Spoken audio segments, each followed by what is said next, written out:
Welcome back to Academic Reports in English. In the previous lesson we looked at the organisation of a report and divided our reports into the introduction, the body and then the conclusion.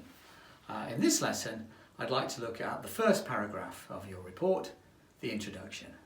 So let's get to it. So the introduction is the first paragraph of your report, and it has a number of overlapping purposes. To tell the reader what the report is about, to show how the report will be organised, to show the order of topics in your report, and to make the reader interested in your report. If you can write a clear and informative introduction, it will really help the reader to feel positive about the rest of your report and make them want to keep reading. So how can we do this? A basic introduction usually has two main parts. The first part is some background information about the topic, and then the second part is something called a thesis statement. The background information should get people's attention and pull people into the topic. This is sometimes called a hook, like a hook to catch a fish. Many writers worry about being creative about their hook, but for a basic report, just some straightforward information is good enough. Okay, let's look at our model reports introduction. If you haven't downloaded this before, it's available as a PDF. And if you haven't read the introduction, please pause now and have a quick read. Okay, let's look at our model report again. And here we have the title, Collaboration is a Key Skill to Overcome Problems. And here we just have the first paragraph, which of course is the introduction. Now I've just said that there are two parts to the introduction. One is background information and the second part is the thesis statement. Let's have a look at the background information, and I'll just read the first couple of sentences. It's quite common to hear that one of the most important skills young people will need to develop in the future is the art of collaboration.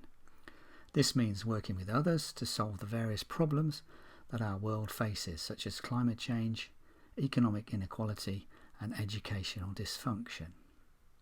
So these two sentences together make up the background information. In the first sentence, the most important skills and art of collaboration are the hook. They drag you into the report and make you think, this is important, I need to read this. And the second sentence gives a definition of what collaboration is, working with others. So in the background information, some of the key words for the report are introduced. Important skills, collaboration, working with others, and various problems. After the background information, and in the last sentence of your introduction, usually, is what we've called the thesis statement. And a thesis statement is like a short summary of your report. A good thesis statement will make it very clear what you're going to write about and what order the topics are. You might wonder why you have to say what you're going to write about at the beginning of your report. Well, there's a good reason for this. An academic report is not a mystery. It should be very clear from the beginning what you're going to write about, and there should be no surprises. So a good thesis statement is a great way to do this. So let's look at our model example. And after the background information, we have the thesis statement. This report will focus on the reasons why collaboration is important, what the barriers to collaboration are, and some suggestions as to how people can learn to collaborate better. So I hope that you can see there are three topics: reasons, barriers, and suggestions. So from this, the reader will instantly realise that there are going to be three topics and what the topics are. This will make it much easier for them to process the report. This is quite important because longer reports get quite complicated and are hard to process. So a good thesis statement will make your report very easy to read. As you know, the introduction is the first paragraph of your report. So many people think they should write it first. However, when we first start writing, we may not know exactly what topics will be in our report and what order we'll write about them. As we write, we might change the content a little bit. Therefore, it's a good idea to write the introduction last, when we've finished everything else. This is when we know exactly what topics we're going to write about and what order we should do that in.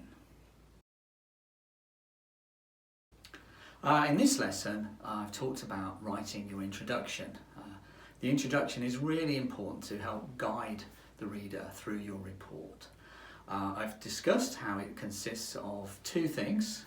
The first thing is background information, and the second point is something called a thesis statement, which tells your reader the topics of your report and the order in which you're going to write about them. So think about your own writing, and if you have got some writing to look at, check whether you have enough background information and whether you have done a thesis statement or not. In our next lesson, I'll go to the other end of the report and look at how to write a conclusion. Thank you.